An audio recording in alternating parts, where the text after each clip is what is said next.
So this was a traditional lighting of the lamp, and at the beginning of all such events, conscious ceremonies, this is something that's done in most parts of India and at gatherings of people of Indian origin, wherever they might be around the globe. And thank you for participating in it.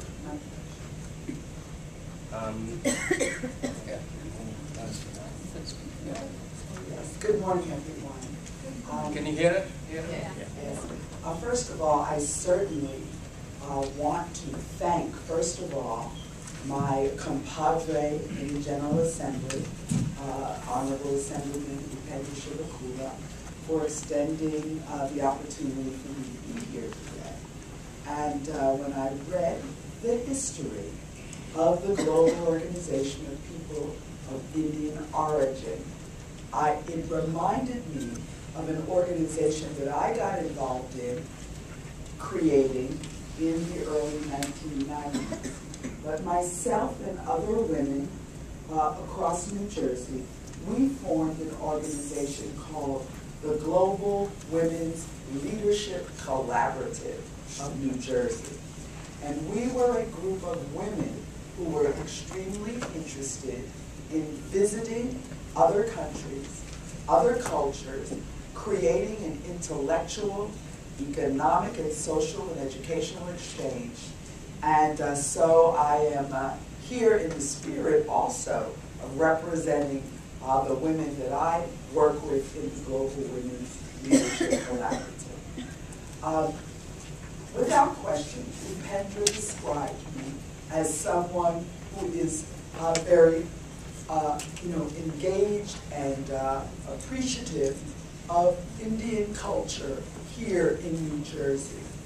And as a young child, I used to love to watch Shirley Temple movies. I don't know how many of you know Shirley Temple. But there was a Shirley Temple movie, and the movie was describing the era of Queen Victoria. And Shirley Temple's father was in the British military, and they had been assigned to India. And the whole movie took place in showing you cultural life in India. And that is when I developed an interest in your country. Subsequently, in later years, I worked several years in Jersey City, New Jersey. And I know you are from all over the state, all over the country, all over the world. I don't know how many the opportunity to come to Jersey City. But there is a street in Jersey City that is called Newark Avenue. And I would travel that route every day on my way to work. Newark Avenue is, without question, one of the premier Indian communities in the state of New Jersey. Newark Avenue is lined with businesses and jewelry stores and produce. You name the business and it is there.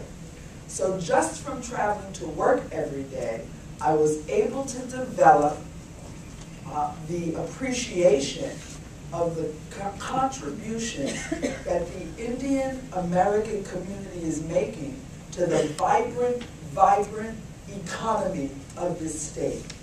There is not a community you can travel to in New Jersey where you will not find or encounter a business that is owned and operated by someone of Indian descent and origin.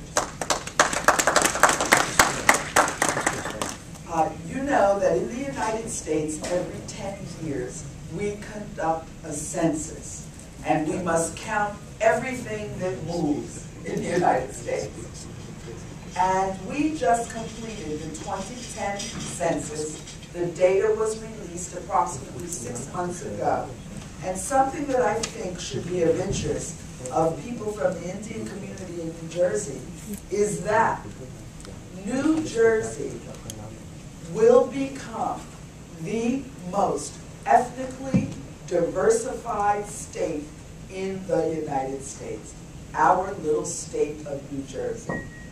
And if you travel the length and breadth of this state, you will see and feel the ethnic and cultural transformation that is taking place in every county and every city.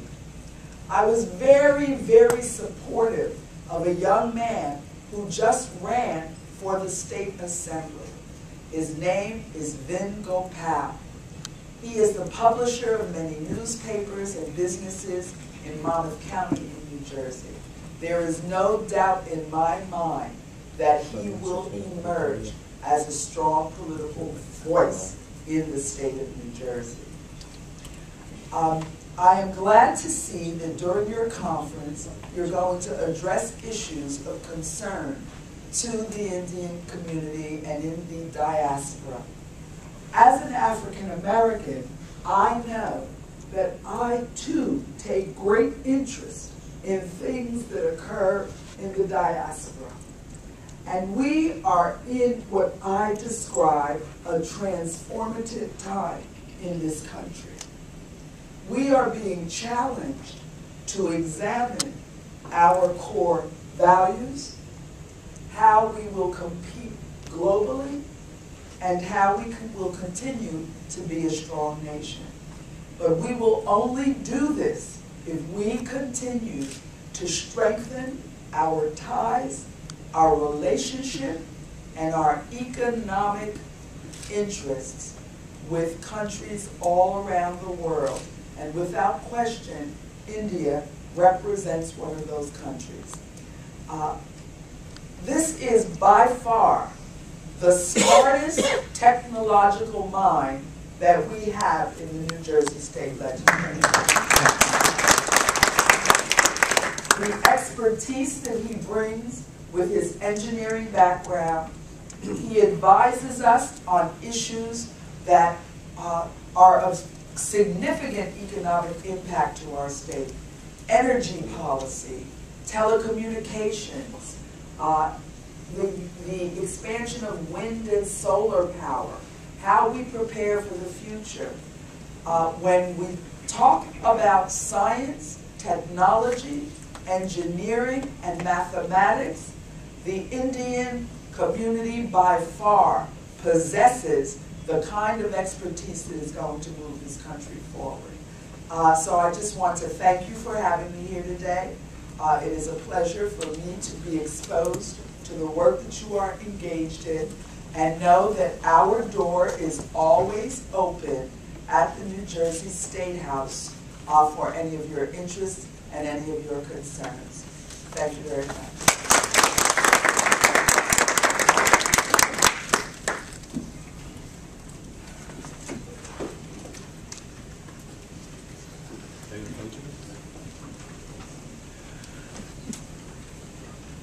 For those who might not know me, my name is Manish Gupta. I chair the Media Council, and this session about issues and concerns of the Indian diaspora, the inaugural session, is so aptly named because that's the essence of Gopio International and our movement and the organization. So, and it was wonderful to hear you, Honorable Speaker, and your words, as you rightly pointed out, that not just this country, but I think the whole world is in a transformative time. And it needs to coalesce and understand. And I think the diaspora, whether it be Indian or African or others around the world, will play a very important role in this transformative time.